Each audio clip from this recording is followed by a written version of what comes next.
Guys, kalian semua sudah pasti tahu nih, kalau Selat Hormuz saat ini sedang diblokade oleh Iran. Bahkan, dua kapal Pertamina yang membawa suplai ke Indonesia masih tertahan di sana.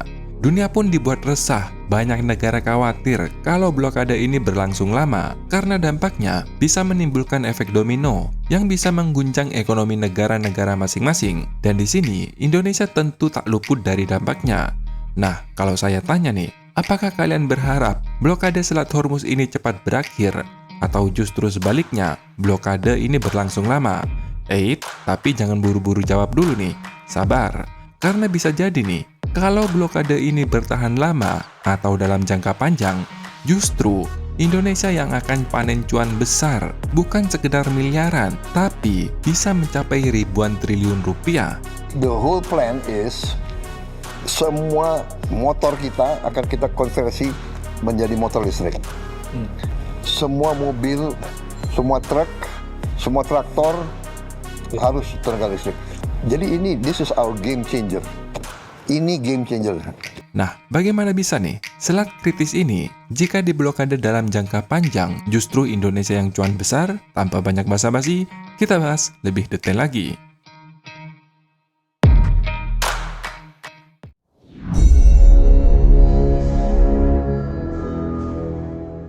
Dunia hari ini sedang dalam fase yang sangat berbahaya, fase di mana polanya yang selalu berulang dalam sejarah. Karena dunia modern saat ini tidak dirancang untuk menghadapi gangguan. Alasan kenapa Selat Hormuz ini sangat penting, karena sekitar 19-20 juta barel per hari, atau hampir 20% konsumsi minyak dunia, melewati titik sempit ini. Dalam bahasa sederhananya, 1 dari 5 tetes minyak yang menggerakkan dunia lewat di jalur ini. Dan ketika Iran mulai memainkan tekanan di wilayah ini, pasar global pun tidak melihat sebagai konflik biasa, melainkan ancaman langsung terhadap urat nadi energi global. Masalahnya menjadi jauh lebih serius ketika melihat siapa yang bergantung pada jalur ini. Negara-negara seperti Arab Saudi, Irak, Uni Emirat Arab, Kuwait, Qatar, itu bukan sekedar eksportir minyak biasa. Mereka menguasai sekitar 38% cadangan minyak dunia. Artinya, ketika jalur utama ekspor mereka terganggu, tentu yang terguncang itu bukan hanya harga, tapi juga stabilitas ekonomi global itu sendiri. Di titik inilah kepanikan besar mulai terjadi, karena diprediksi harga minyak akan melonjak di atas 100 US dollar per barel. Bahkan diprediksi bisa menembus 120 US dollar per barel. Lebih gila lagi, bahkan Iran telah mengeluarkan peringatan atau ultimatum keras bahwa harga minyak dunia bisa menembus hingga 200 US dollar per barel. Dan jika ini terjadi, dampaknya pada Indonesia itu nggak main-main, bro. Lantas, di mana nih posisi Indonesia dalam pusaran ini? Sebagaimana kita ketahui, Indonesia ini negara pengimpor minyak. Nggak sedikit loh minyak yang kita impor, sekitar 1 juta barel per hari. Kalau harga minyak ini sampai tembus 120 US dollar per barel, artinya Indonesia harus mengeluarkan uang hampir 2,5 kali lipat dari biasanya. Karena biasanya Indonesia itu membeli minyak dengan harga 50 US dollar per barel. Tentu, ini membuat subsidi energi kita bisa membengkak berkali lipat. Saat kondisi normal saja, tanpa konflik nih, subsidi energi kita sudah tembus hingga 500 triliun per tahun. Itu angka yang luar biasa besar loh. Sekarang bayangkan nih, jika harga minyak dunia melonjak hingga 120 US dollar per barel, maka subsidi energi kita bisa tembus hingga 1.000 triliun rupiah. Gila nggak tuh? Dan itu baru skenario di harga 120 US dollar per barel. Kalau peringatan Iran sebelumnya benar-benar terwujud, meroket hingga ke level 200 US dollar per barel, maka situasinya akan semakin kacau.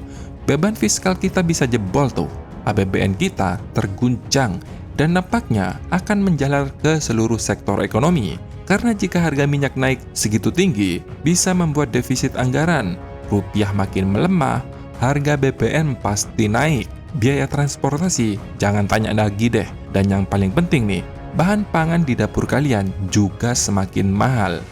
Namun di balik tekanan tersebut, banyak orang yang nggak sadar nih, jika Selat Hormuz ini diblokade dalam waktu yang lama, justru nih, Indonesia bakal ketiban cuan besar. Sebesar apa? Besar banget, yang mungkin nggak pernah kalian bayangkan. Perlu diketahui, Indonesia ini negara eksportir komoditas energi dan bahan baku. Ketika harga energi global naik, maka komoditas seperti batu bara, LNG, nikel, kelapa sawit itu juga ikut terdorong. Kenaikan harga ini bisa meningkatkan nilai ekspor Indonesia yang dapat membantu menyeimbangkan tekanan fiskal akibat subsidi energi. Dan fenomena ini bukan omong kosong loh, bahkan sudah terjadi pada tahun 2008. Ketika itu, Indonesia mampu mencetak pertumbuhan ekonomi hingga 6%, jauh lebih stabil dibandingkan negara-negara lain. Bandingkan dengan negara tetangga kita, negara lain seperti Malaysia itu cuma tumbuh 4,6%, Thailand 2,6%, dan hanya Vietnam saja nih 6,2%. Dan ini baru jangka menengah misal di blokade hingga 1 tahun. Nah, beda lagi nih, kalau di blokade dalam waktu yang sangat lama, misal 3 hingga 5 tahun, maka struktur dampaknya juga berubah. Malah, Indonesia makin cuan lagi bro. Kenapa? Karena kita punya nikel. Secara logika global, ketika minyak menjadi mahal dan sekaligus tidak stabil, semua negara pasti menghadapi resiko yang sama, yaitu ketergantungan pada energi fosil yang menjadi terlalu bahaya. Dalam kondisi seperti ini, responnya pasti juga hampir sama, yaitu mempercepat transisi energi alternatif. Dan salah satu jalur utama transisi itu, yaitu elektrifikasi, terutama pada kendaraan listrik dan sistem penyimpanan energi yang berbasis baterai. Disinilah nikel menjadi sangat penting, karena nikel merupakan komponen utama dalam berbagai jenis baterai mobil, baik itu NMC, NCA, NMH, NCD, maupun jenis baterai yang terbaru yaitu solid state yang punya jarak tempuh paling jauh hingga 1000 km sekali charging. Maka, ketika permintaan kendaraan listrik meningkat, otomatis nih, permintaan baterai juga pasti meningkat. Dan pada akhirnya, permintaan nikel pun juga terdorong.